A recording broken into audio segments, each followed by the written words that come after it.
Hello everyone. आज हम पढ़ने लगे हैं देन और देन में डिफरेंस।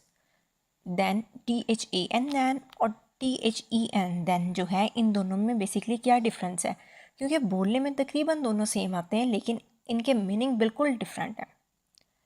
अब जो देन है, THAN than is use for comparison. ये कंपैरिजन करने के लिए इस्तेमाल किया जाता है। कंपैरिजन का मतलब होता है कि एक चीज़ को हम किसी दूसरी चीज़ के साथ चेक कर रहे हैं, उसकी किसी क्वालिटी को, किसी खामी को, किसी भी चीज़ को हम चेक कर रहे हैं कि आप सपोज कर लें कौन सी चीज़ ज़्यादा अच्छी है, कौन सी कम अच्छी है। अब बाकी इसको हम एग्जांपल से समझते हैं। He is taller than me, वो मेरे से लंबा है। अब यहाँ पे हमने देन कंपैरिजन वाला THAN वाला देन लगाया है। अब यहाँ पे कंपैरिजन किया जा रहा है कि कौन लंबा है और कौन छोटा है।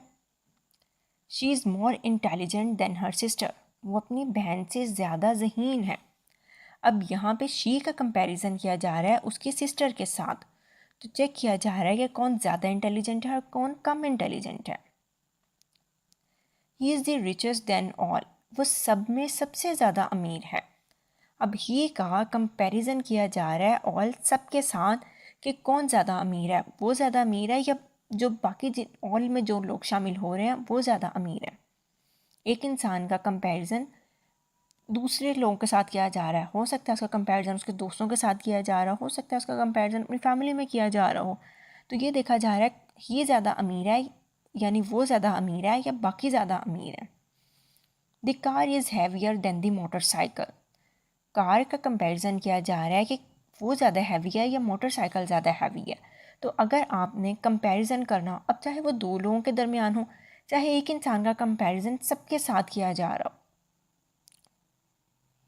तो तब हम दैन THAN वाला दैन लगाते हैं। दैन कंपैरेटिव डिग्री उसके साथ भी आता है।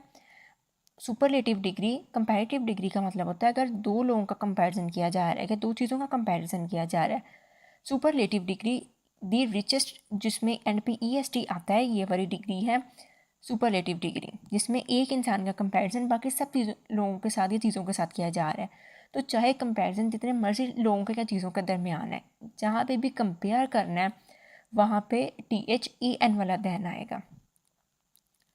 इसके बाद है देन, THEN वाला then is use to show time, ये टाइम बताने के लिए इस्तेमाल किया जाता है। It is use to indicate what happens और व्हाट हैपन नेक्स्ट, ये बताता है कि आगे क्या होता है या आगे क्या हुआ था।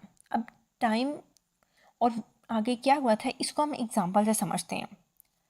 First I went to the mall, पहले मैं मॉल गई, and then I bought a gift, फिर मैंने गिफ्ट ख़रीदा। यानी मॉल पे जाने वाला एक काम हुआ है और फिर मैंने बताया है कि आगे क्या हुआ। I was in Islamabad then, उस वक्त मैं इस्लामाबाद में थी। हो सकता है किसी ख़ास टाइम की बात की जा रही है, तो मैं बता रही हूँ हाँ जिस टाइम ये हुआ था मैं उस टाइम इस्लामाबाद में थी। अब यहाँ पे ऊपर वाले में बता रहा है कि आगे क्या हुआ था, और नीचे वाले सेंटेंस में वो बता रहा है टाइम के बारे में कि उस टाइम मैं इस्लामाबाद में थी। We saw a film and then went out for dinner, हमने एक फ़िल्म देखी और व्हाट हैपेंड नेक्स्ट, उसके बाद क्या हुआ, फिर हम डिनर के लिए गए। तो आई होप आपको अच्छे से क्लियर हो गया कि इन दोनों में बेसिकली डिफरेंस क्या है। THAN वाला देन इस्तेमाल किया जाता है कंपैरिजन के लिए, अब चाहे वो कंपैरिजन दो लोगों के या दो चीज़ों के दरमियान है या ज़्यादा के दरमियान है। और THEN वाला देन इस्तेमाल किया जाता है टाइम के लिए, या ये बताने के लिए कि अगर एक काम पहले हुआ तो दूसरा आगे उससे क्या हुआ। आई होप आपको इनमें डिफरेंस अच्छे से क्लियर हो गया होगा। वीडियो पसंद आई हो तो please like share and subscribe. Thank